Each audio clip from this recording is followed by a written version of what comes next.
নমস্কার বন্ধুরা, কেমন আছেন সবাই? টিনা লাইফস্টাইলে আপনাদের স্বাগতম। এই যে ছোট্ট একটা ব্লগ নিয়ে আপনাদের সামনে হাজির হলাম। এইটা আর কি পয়লা বৈশাখের দিনে আমাদের বাড়ির নারুগোপালকে আমি অনলাইন থেকে এই সাদা লাল এই ড্রেসটা কিনে দিয়েছিলাম। মা লক্ষ্মীকেও সেম এরকম ধরনের সাদা লালের পরে কিনে দিয়েছি।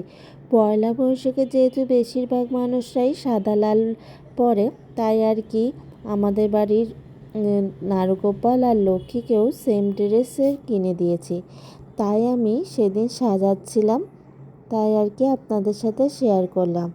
দেখেন আমাদের বাড়ির নারুগোপালকে কত সুন্দর লাগছে আর কত সুন্দর। আমি যখন স্নান করিয়ে যখন জামা কাপড় পরাই, নিজের মন থেকেই যেন কি সুন্দর একটা ফ্রেশ ভাব আসে। মনে হয় যে নারুগোপালেরও খুব ফ্রেশ লাগছে স্নান করে, পরিষ্কার জামা কাপড় পরে। আপনাদেরও কি এমন মনে হয়? অবশ্যই কিন্তু কমেন্টে জানাবেন। আর দেখেন আমাদের বাড়ির নারগোপালকে কত সুন্দর লাগছে, কত মিষ্টি লাগছে দেখতে, তাই আপনাদের সাথে একটু শেয়ার করলাম। আর এই যে দেখেন এই সেটের সাথে কিন্তু নারগোপালের একটা পাগড়িও ছিল।